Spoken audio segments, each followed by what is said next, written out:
Why your final words? Before sleep hold power. Carl Jung once said, "Until you make the unconscious conscious, it will rule your life, and you will call it fate." These aren't just poetic words. They're the foundation of his entire psychological framework. And nowhere is this more relevant than in the quiet, often overlooked moments right before you drift into sleep. This moment is more than rest. It's a threshold. As your body relaxes and your conscious awareness dims, your psyche crosses from the world of thought into the domain of dreams. Jung called this a liminal space, a boundary between the seen and the unseen, the known and the unknown. It's the opening of a psychic doorway. Why does this matter? Because in that transitional state, the ego, the part of you that performs, protects, and postures, begins to dissolve.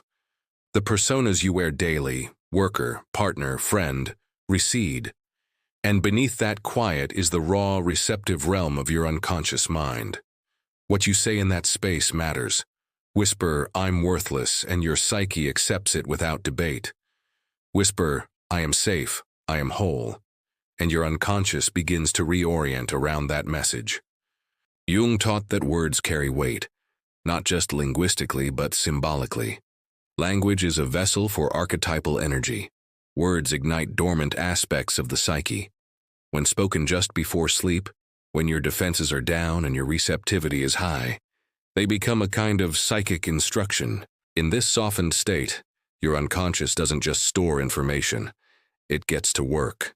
It processes emotional material, reconfigures memory, and generates dreams that symbolically mirror your inner world. The tone of your sleep and your dreams can be set by the words you choose in those final seconds of wakefulness. If you speak fear, your night will echo it. If you speak forgiveness, your unconscious will begin to rearrange itself in response. That's not magic, it's psychology. This is the power of nighttime intention. This is why Jung would want us to treat bedtime not as a shutdown, but as a sacred ritual.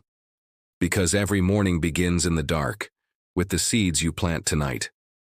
Part 2. The 7 words that heal. Carl Jung didn't give us an exact script to repeat before sleep, but his lifetime of writings on the shadow, the self, archetypes, and individuation give us more than enough to build one. Those 7 words: I accept all of myself right now. Simple, quiet, and yet a complete system of healing. Let's break it down Jung style. I.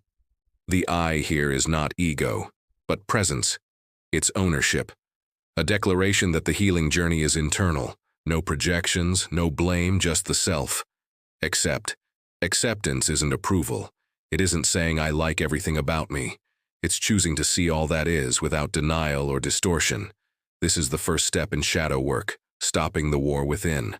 To me, not the best parts, not the convenient emotions, all. Jung taught that individuation requires integration of everything, the divine and the dark, the fearful and the fierce. This tiny word implies possession. You're taking responsibility for what exists within your psychic field. Emotions, traumas, memories, they are yours to hold, not exile. Myself, Jung's self, is more than personality. It is the totality of the inner world. To say myself is to address that deeper intelligence within, the internal healer, the observer of your myth. Right. Time matters in Jungian psychology. Right ties the unconscious, which lives in non-linear time, to the present. It brings awareness to now. Now, the ultimate grounding word. It collapses delay. It makes the intention real. No future promise, no spiritual bypassing, just presence. Put together, I accept all of myself right now becomes a bridge, a ritual, a symbol. It calls the parts of you exiled in the unconscious back into the light of awareness, and it does so in the moment when they are most likely to return. Part 3. The shadow enters through the night. The unconscious is a vast internal landscape. Jung compared it to a hidden kingdom, ruled by the shadow. That shadow is not evil. It is everything you've pushed away, the rage you never expressed, the sadness you never held, the desire you buried under guilt. Before sleep, When your ego steps aside, the shadow can finally approach. And if you speak those 7 words, it's like opening the door. You're saying, I see you. I'm ready. I'm not afraid anymore. Sleep is not a dead zone. It's a transformation zone. While you sleep, your psyche processes the material you feed it. If you offer guilt, it processes guilt. If you offer love, it begins to reshape your inner myth around that truth. Dreams become your mirror. The monster becomes a messenger. The chased becomes the embraced. This is the beginning of shadow integration, not through force, but invitation. Part 4. Rewriting the internal story. Most people live a script they've never read, programmed not by reason but by buried memory, shame, and fear. Jung called this the unconscious myth. Not a lie. A symbolic truth that drives everything. Relationships, beliefs, emotional reflexes. But that myth isn't fixed. It can be rewritten, not with effort alone, but with ritual, symbol, presence, and especially timing. Every time you say the 7 words before bed, you're rewriting the script. You're inserting a new symbol, not shame, but wholeness. Over time, the unconscious reorganizes, the dreams change, the emotional triggers soften. You begin to live less reactively, more intentionally. This is how inner myths evolve, not in grand awakenings, but in nightly whispers. Part 5. Emotional alchemy. Begins. Jung saw the psyche as an alchemical vessel. Emotions were the raw lead, and acceptance was the fire that turned lead into gold. This is the work your psyche does while you sleep, if you let it. Every emotion you've avoided is like heavy metal in your psychic body. But through presence, through ritual, it begins to melt. Shame softens into compassion, anger into strength, sadness into connection. The 7 words aren't magic spells. They're alchemical cues. They say, I trust this process. I'm ready to feel, even now, even while I sleep. That trust, that willingness, that's the fire. Part 6. Real case studies, real healing.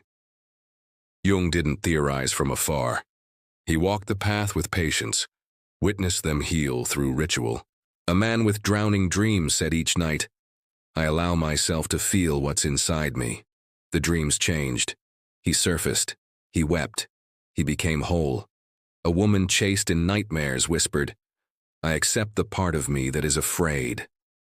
The hunter in her dreams became her own voice, finally seen. A boy plagued by panic told himself, I am allowed to be soft. And the panic stopped. The ritual worked not because the words were perfect, but because they were honest, symbolic, repeated, spoken in the right moment. Part 7. How to practice the 7 words ritual. You don't need candles or mantras, just presence. Create quiet, turn off distractions, dim the lights. Prepare your mind for symbolic entry. Speak slowly, out loud or within. Say, I accept all of myself right now. Let each word sink. Personalize if needed. You might say, I forgive the parts I used to fear, or I welcome home what I once rejected. Add a gesture. Place a hand on your heart. Breathe. Let your body anchor the message. Write down dreams. Each morning, note the images. The messages are already shifting. Trust the process. You won't transform in a night, but you will begin. Repeat through resistance. On the nights you don't want to speak the words, that's when it matters most. Part 8. The echo of wholeness. Jung taught that the goal isn't to be perfect, it's to be whole. And wholeness means nothing left behind. No exiled emotions, no silenced truths, no war within. Each time you say those words before sleep, you reinforce that truth. You begin to wake up differently. Not fixed, not enlightened, but centered, softer, stronger, present. Over time, your outer life begins to reflect your inner shift. You attract truth because you live it. You radiate peace because you've made peace with yourself. This is the power of symbolic ritual. This is Jungian healing, not in theory, but in lived experience. So tonight, try it, just once, and then again tomorrow. not to fix yourself, but to meet yourself fully. Because in the darkness, in the silence, in that final moment of the day, your soul is listening. Say the words, and let your inner child come home.